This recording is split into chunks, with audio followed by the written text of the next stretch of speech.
Good morning, everybody, and welcome along to this edition of LiR Confidential on lirmedia.tv.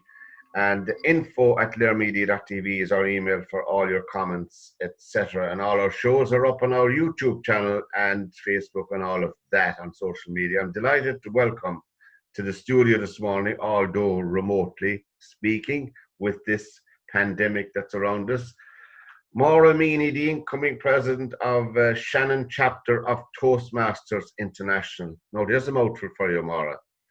So, tell me first of all, how did you get involved? Well, I suppose how I got involved, Pat, is a bit of a long story, but I suppose the thing that ultimately drove me to Toastmasters was doing a master's degree in UCC in Cork and history. And we had a presentation for our history. And when I was given the presentation, to be quite honest with you, I completely flunked it. I suppose it's no harm to say that I'm vision impaired and I'm hearing impaired. So in terms of giving a presentation, I had written my notes down, but of course I couldn't see the notes that I had written down and I couldn't remember what I had written down. I suppose it came from not being prepared enough. So I flunked that presentation and I swore that night that that would never ever happen to me again. So that was what eventually took me to Toastmasters. And I joined Cork Toastmasters Club. I was living in Cork at the time. I lived there for over 26 years. And that was a nice bit of time to spend in Cork. It was a lot of time to spend in Cork, a lot of time. And I'm only back in Shannon, I'd say November, 12 months ago. Yeah. So Cork is fantastic, of course, to live in. It's a lovely place, lovely city, and a very friendly, a vibrant city. Yeah. But in terms of Toastmasters, I joined Cork Toastmasters Club first, and I was with them for 8 years before moving back to Shannon. And of course, when I came back to Shannon, I suppose my life changed totally. And I suppose Toastmasters was the one constant that was there. There was a Toastmasters Club in Shannon, so I joined it. And I have to say, on joining Shannon Toastmasters, it was like coming home because they were so friendly and so supportive, and it was just come on in, sit down, enjoy the meeting. And even on the first night, you know, in Shannon Toastmasters, I said a few words and I did a little talk for them, and it's taken off from there basically. Yes. And of course, today, Toastmasters, like any other organization, it's very, very difficult to keep regular contact and regular meetings. You know, it takes a lot more planning than just putting up a note in the paper and say there's a meeting at 8 o'clock tonight. You have all this technology to deal with and all this social distancing and all the challenges that goes with that to keep it, I suppose, keep an interest in it. But just for the point of view more of our listeners who may not have, or the few that are left who may not have heard of Toastmasters, where did that begin? Where did all of that kind of meetings begin?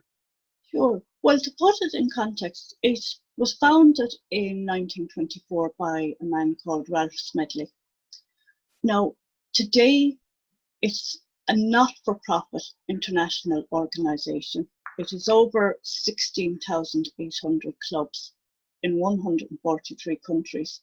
And that leads to something like 53,000 plus members worldwide. So basically, in Toastmasters, they teach you the skills of public speaking and leadership skills. And I often think also interpersonal communication skills. And they do that through the weekly or fortnightly meeting. So for each Toastmasters meeting, there's 3 different parts to it. So first of all, you would have what they call prepared speeches, where a member goes off, prepares a speech, and comes back and delivers it in the club. And how long would that speech be expected to last for? Generally 5 to 7 minutes. There are some longer ones, depending on what project you're doing. Right. And there's when your very first speech, which is your icebreaker speech, which is really all about yourself, is 4 to 6 minutes long. But generally, rule of thumb, 5 to 7 minutes. That speech then gets evaluated at the end of the evening by a member in the club. But they focus on, you know, what you did well in the speech, Right. and maybe give you a little pointer as to what you might do a little differently in your And next speech. is that a one-to-one, Maura? Like when you're finished your what we call your icebreaker or maiden speech in the club, that person will chat to you over the cup of tea and say, Pat, you were very strong now in projection, whatever the case may be, and that's good. But A, B, and C in a nice Yeah, way, like. there's an element of that, but there is what we call one of the parts to the meeting. As I said, there was 3 parts, and one of the parts is the evaluation section of the meeting. So that section of the meeting is there's a member who is a general evaluator on the night. He will assess the quality of the meeting, and that's all about us improving how we run our meetings and what we're doing well and what we need to improve. Also at that part of the meeting, the evaluator, your individual evaluator for your speech, will stand up and give a 2 to 3 minute evaluation on your speech. So it's focused, it's 2/3 positive, what you did well, and then suggestions as to what you could do differently on your next speech. And that's all done with the members of that club. In other words, a member from Shannon Toastmasters Club would evaluate my icebreaker on my first speech. Correct. Oh, well, then Correct. we'd all at least have seen each other on a regular basis anyway. Absolutely. Absolutely. And all the meetings, I know myself, just so long ago since I was at one now, I must get a revitalization into the club again myself, since I'm back in Shannon now with a bit of time in my hands. But the structure of all the meetings are the same no matter where you go. So that's why people can seamlessly fit in, I would suggest, I suppose. Yes, yes. So the structure of all the meetings are basically the same. You have prepared speeches, you have the evaluation section at the end of the meeting, and in the middle what you have is the topic section. And this is where we learn our impromptu speaking skills. So you have a topics master who sets. I love that part of it. It can be great fun. It can be absolutely great fun. You know, you're asked to speak for 1 to 2 minutes on a topic that you have no prior knowledge of. Right. The first can be daunting when you do it first. You know, Maura, the first topic I got, I'll never forget it. That's how I speak about a minute or 90 seconds on hats. Right. Now that's one for you, on hats. But luckily enough, of course, your top hat, bowler hat, caps and all that. Well, absolutely, absolutely. And the beauty of topics is you can turn them to suit yourself in a way, you know. So the topic session can be great fun. It can be very lively. It can be, and depending on clubs, you know, some of the topics can be a bit maybe controversial, and a lot of them though are more general topics. Like a lot of the topics going around at the moment, like, you know, how are you dealing with lockdown? Or one I got actually very recently, which I thought was very funny, was Humpty Dumpty fell off the wall. So what would you tell Humpty Dumpty so that he doesn't fall off the wall again? Right. You know, so it's that fun element in the meeting. I know. And of course, what's the profile? Is it mixed enough on membership around the place? Very mixed, very mixed.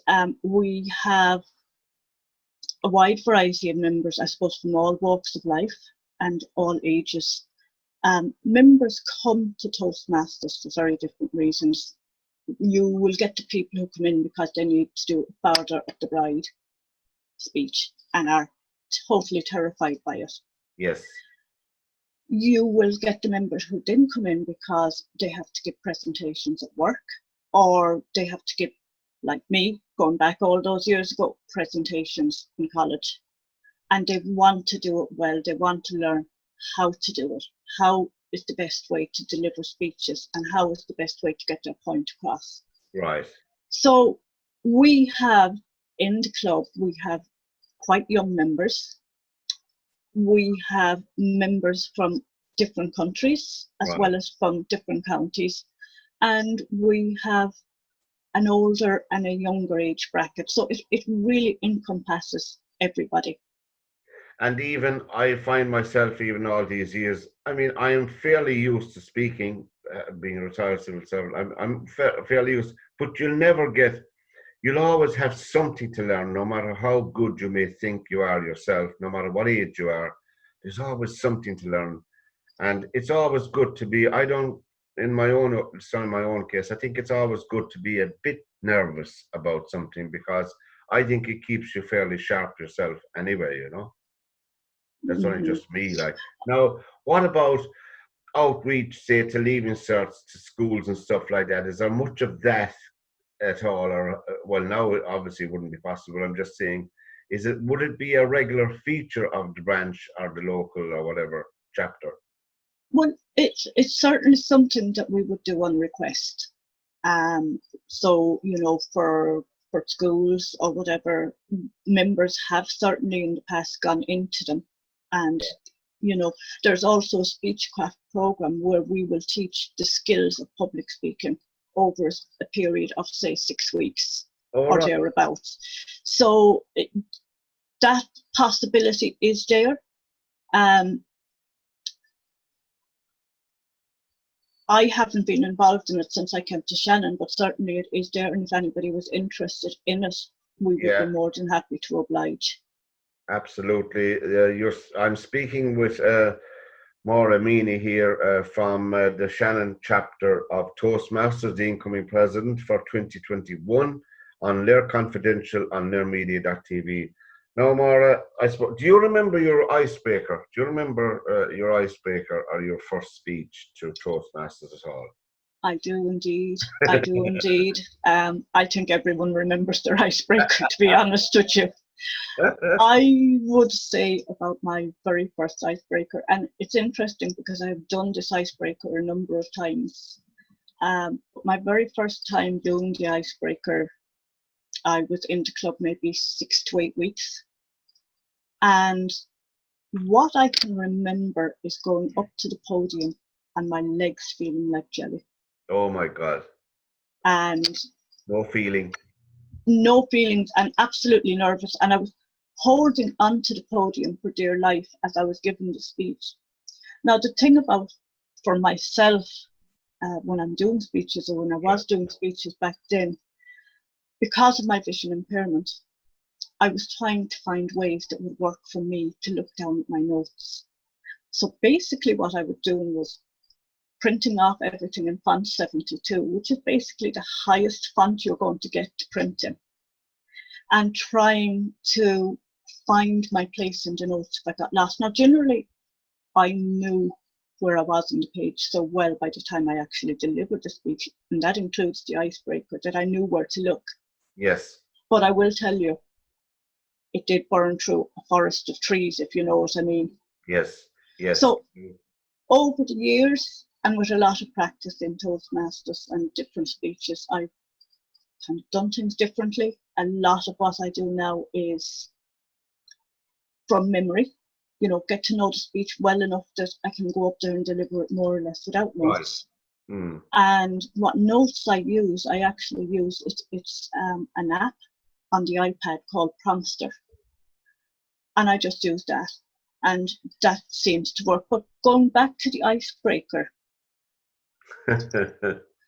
yeah, it was a nerve-wracking experience. And I suppose the fact that, which kind of led me into the thing about the font 72, the fact that I had printed in font 72 made it that more anxiety-provoking, because I was very, very nervous. How was this going to look while I was looking down at my font 72?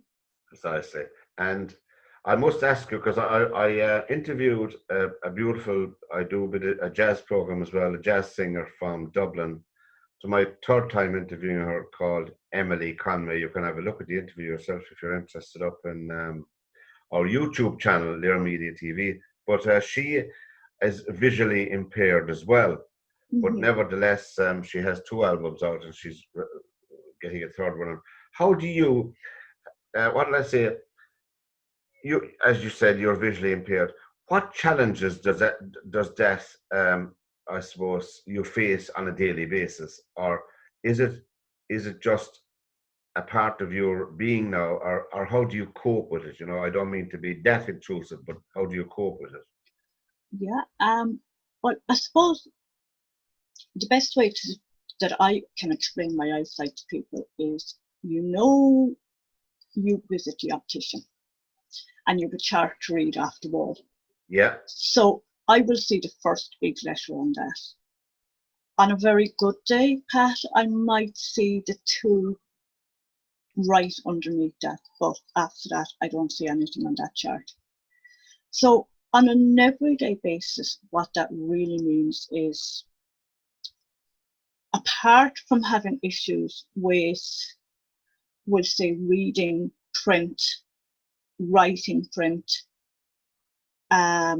reading signs on, we'll just say, medicine bottles or menus, I would have difficulty with that without assistive technology. Also, on an everyday basis, what I would have trouble with is mobility, what we call mobility, kind of getting around. So, particularly in areas I don't know, right. I wouldn't be aware where steps are. I have been known to go down steps. I have a fondness, as they say, and I'm saying it very humorously, I suppose. Yeah, but it's I no have a joke. fondness for falling down steps. Jeepers. So a number of years ago, I got pretty tired of it, I have to be honest. So a number of years ago, I started using a white cane for mobility purposes, and that does help. It, number one, helps me to find the steps, but number two, it also alerts people to the fact that I may not see as well as they see. Yeah, I was going to say that because when people, and it's a very very positive thing, because people will then obviously step aside or whatever. Whereas in a normal course of events, you nearly have to crash into someone the way some people behave today before you can actually physically pass. Correct, Yeah, correct. and And that I to suppose, me is a bane of my life. All my kids are gone now. I mean, they're grown up, but when you're pushing buggies around and prams, the state of our footpaths everywhere. I'm not saying Shannon, but everywhere is shocking, shocking to me. You know.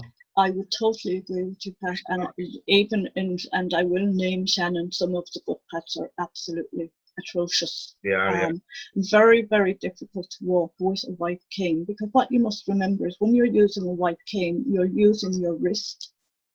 So if you hit a bump on the road, number one, the cane will jerk backwards. And number two, your wrist gets kind of knocked about.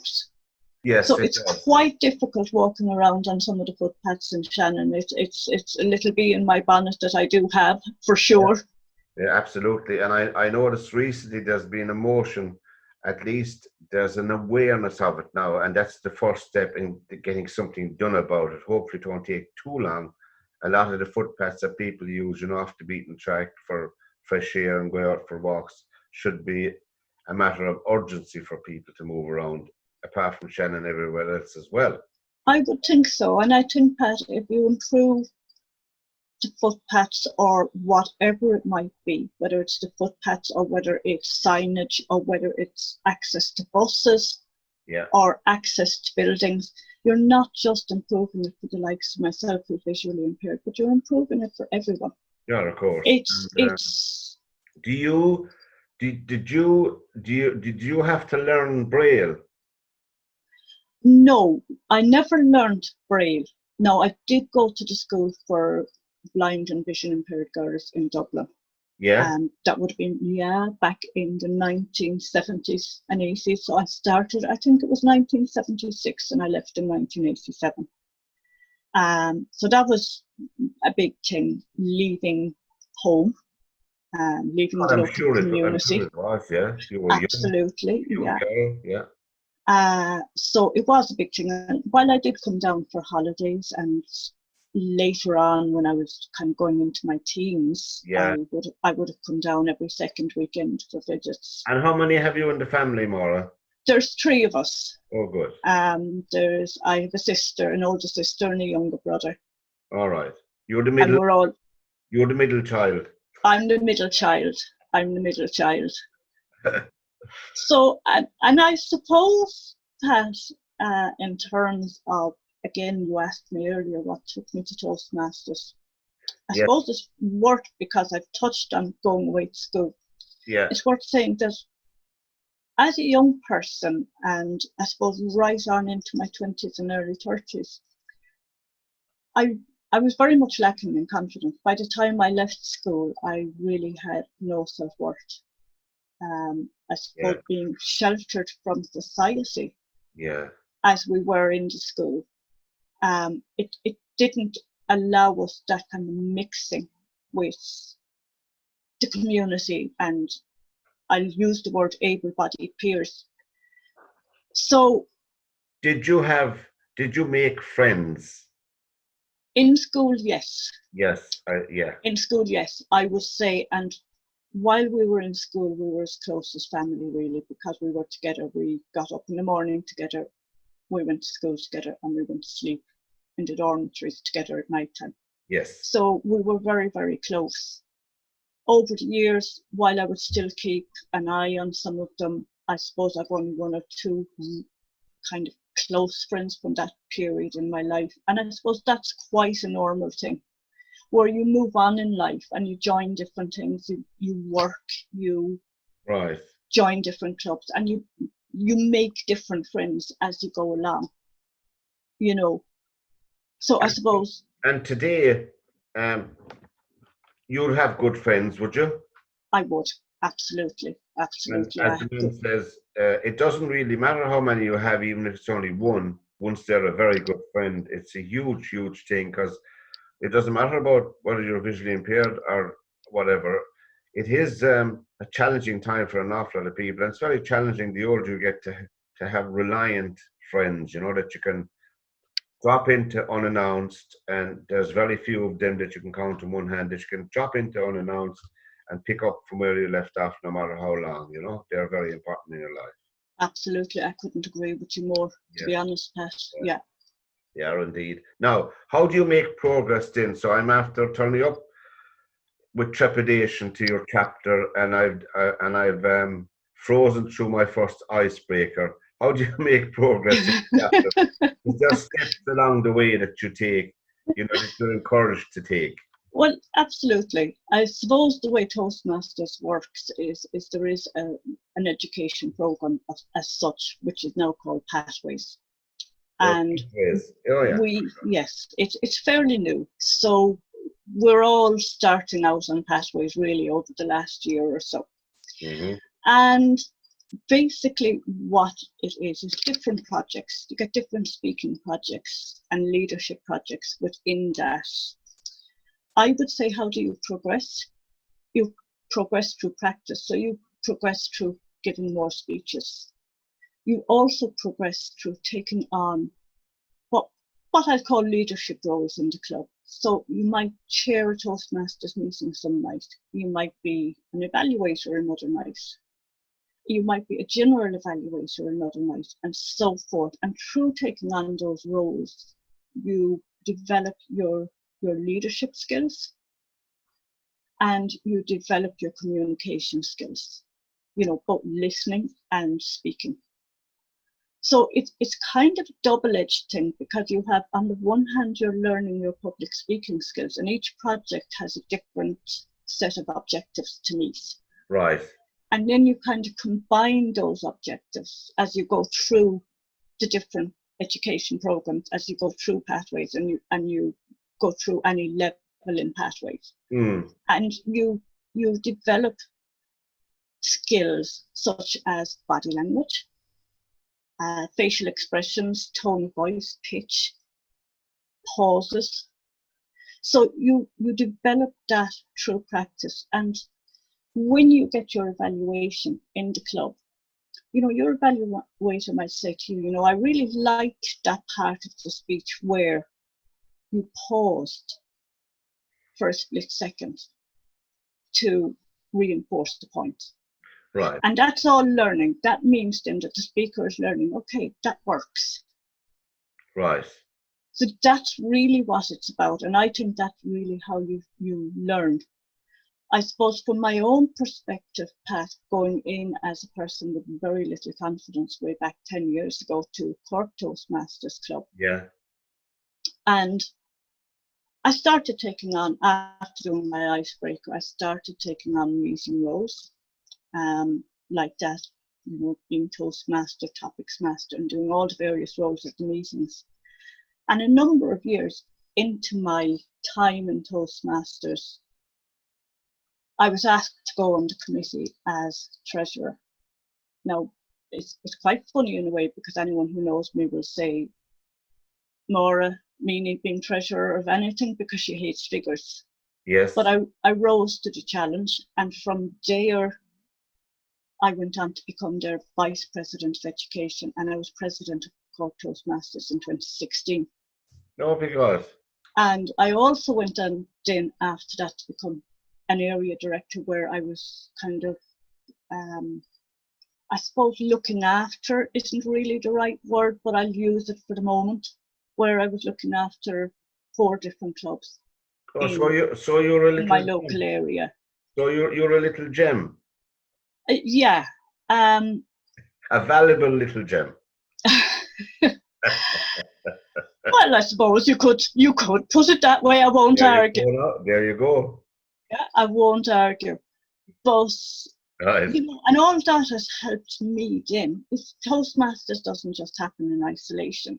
No. You know, it helps you in your work. It helps you in anything you do outside of Toastmasters.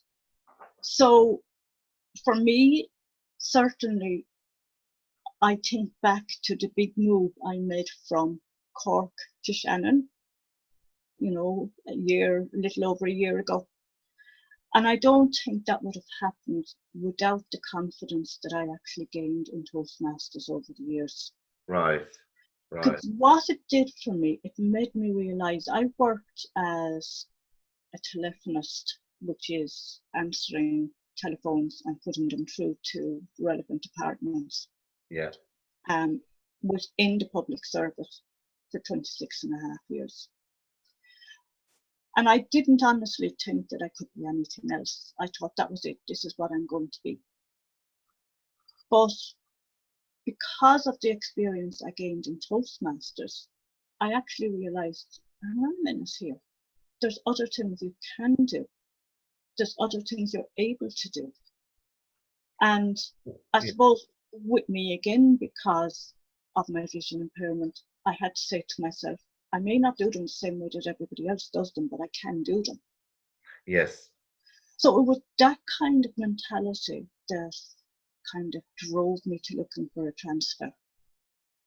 And coming back to Shannon, I suppose I basically wanted to come back to Shannon for a long number of years. But because I had gained that confidence, I had the courage to do it. And where are you now? I'm still with the public service. In Shannon? In Limerick. Oh, in Limerick, I beg your pardon. Limerick. Yeah. But I'm a clerical officer now at this stage. Excellent. So it's been a good move for me. This is LiRmedia.tv. LiR Confidential is the show, and my special guest this morning is Maura Meaney of Toastmasters in Shannon. Now, Maura, do we have competitions between the various branches, and is there keen competition between the branches, should I say? Yeah, we do have competitions. The club generally holds 2 competitions in the year. So the first competition, which is generally held in October, starts at club level, and it's the Humorous speech competition and the table topics competition. So members compete, and you know, again, 5 to 7 minute speech within the rules of the competition. And whoever wins on that night goes forward into what we call the area contest. And that contest is against, you know, maybe 4 or 5 different clubs.